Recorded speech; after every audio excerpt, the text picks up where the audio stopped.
বেটা মানুষরা যখন ডানে যেতে বলবেন তখন যাবে বামে, আর যখন বামে যেতে বলবেন তখন যাবে ডানে। সকাল সকাল আমার বেটাটারে বললাম বাজার নিয়ে আসতে, বাজার আনলো দেরি করে। তারপরও নিয়ে আসলো বাঁধাকপি, যেটা কিনা আমারে বললোই না। বাঁধাকপিটা আনলে আমি ফ্রিজ থেকে মাংস বের করে রাখতাম। যাই হোক, সাথে বুদ্ধি করে মুরগি নিয়ে আসছে।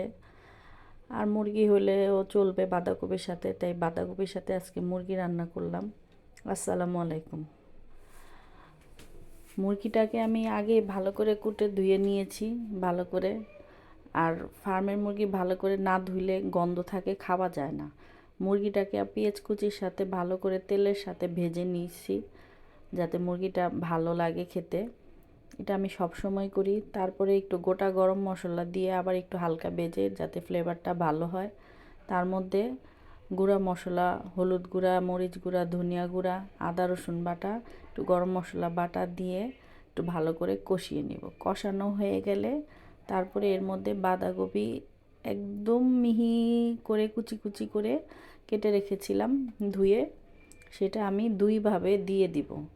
আর বাঁধাকপি রান্নার সময় আমি কখনো পানি ইউজ করি না। বাঁধাকপিটা ভালো হলে যেই কষানোর সময় যে বাঁধাকপি থেকে পানিটা উঠবে গলে গলে, সেই পানিটা দিয়ে বাঁধাকপিটা রান্না করেছি।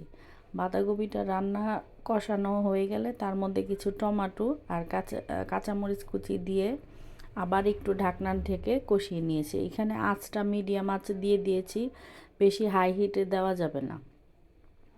তারপরে সুন্দর করে এটাকে ভালো মতো যখন টমেটোটা গলে গেল এবং কাঁচামরিচটাও গলে গিয়েছে, মাংসটাও কষানো হয়ে গেছে, বাঁধাকপিও গলে গিয়েছে, তার মধ্যে কিছু জিরা গুঁড়া দিয়ে আবার একদম এটা আঁচটা একদম কমিয়ে ঢেকে দিয়েছি। দেখুন বাঁধাকপিটা রান্নার পর কি লোভনীয় লাগছে।